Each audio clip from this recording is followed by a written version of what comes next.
What's going on, everybody? Welcome back to the channel. On today's menu we have the NumeronRaider deck profile, which is a Generaider Numeron deck profile. So let's get right into the monsters. Alright, so for our monsters we are playing 3 Lopter Shadow of the Generaider bosses. This card has a quick effect that goes, you contribute 1 Generaider monster and special summon 1 level 9 Generaider monster from your deck. It is just the best card in my opinion in the Generaider archetype, because before this the Generaider archetype was just not good enough. Next up, we're also playing 2 Har Generaider Boss of Storms. This is the Omni Negate of the deck. This is pretty much, in my opinion, one of the very best monster Omni Negates in the game, because he contributes 2 Generaider monsters to negate pretty much any card on the field that's activated, of course. But secondly, also he has an effect that when a card is added from your opponent's main deck to his hand, you can make him send 1 monster from his hand or field to the graveyard. Next up, we're playing 1 Utgarda. This card's effect is pretty simple. You contribute 2 Generators or rock monsters from your field and banish 1 card on the field. We're also playing 1 Mardell, Generaider Boss of Light. This is the searcher of the deck. While this card is normal or special summon, you can search for 1 plant or 1 Generator card from your deck. You can search monsters, it can search the field spell. It is pretty good in my opinion. Next up, we got Hela, Generator Boss of Doom. I'm playing this at 1. It's usually typically played at 2, but I decided to play this at 1 for this deck. This card is the Monster Reborn of the archetype. You contribute 1 Generator or Zombie monster and special summon 1 Generator from your graveyard. Next up, the last Generator monsters. I'm playing 1 Needhog, Generator Boss of Ice. This card's effect goes, if you contribute 1 Generator or Worm monster and negate the special summon of a card. That is an inherent special summon that is basically a Solemn Strike. It's pretty good. Next up, for the rest of the cards, I am playing also 2 Condemned Witch. I am playing more of a control build. Condemned Witch's effect goes like this. When this card is normal or special summoned, you can search for 1 forbidden card from your deck to your hand. It can be Droplet if you wanted to. But secondly, its quick effect, during your opponent's main phase, you contribute this card and special summon 1 fairy monster from your deck. This is where this card, Lopter, comes in, because Lopter is a fairy, so you can special summon him during your opponent's turn and then you contribute him to special summon 1 Generator monster from your deck. Pretty good in my opinion.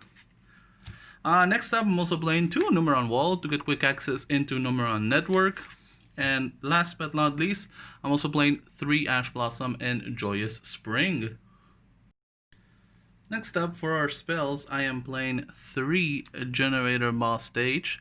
This card's effect is if a card is added from the main deck to your opponent's hand, while this card is on the field, of course, except during the damage step, you can special summon 1 Generator monster from your deck. If a Generator monster is special summoned to the field during your opponent's turn, you can special summon Generator tokens as much as possible as you have room on the field. This card is just bonkers because it also treats it in the draw phase.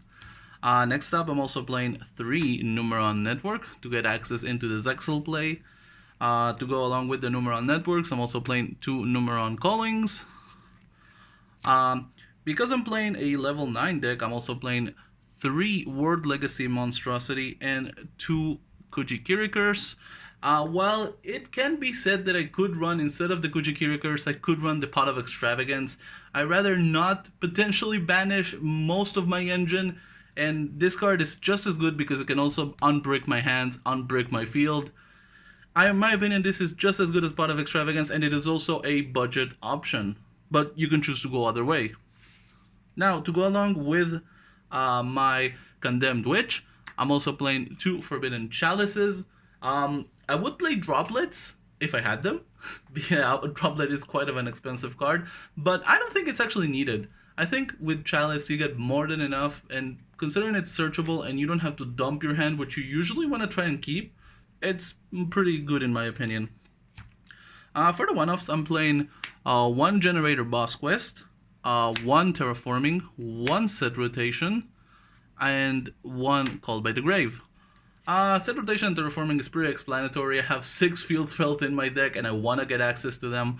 The 1 Generator Boss Quest, this is pretty good because you can reveal 1 Generator monster from your hand, and if you do, add up to 2 Generator cards from your deck to your hand.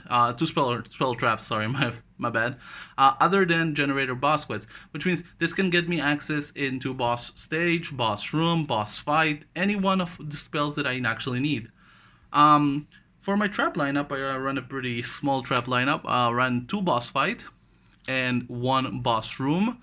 I want to be able to protect my Generator boss stage and actually probably negate an Ash if it gets ashed, so it's pretty good. And last but not least, 3 infinite impermanence.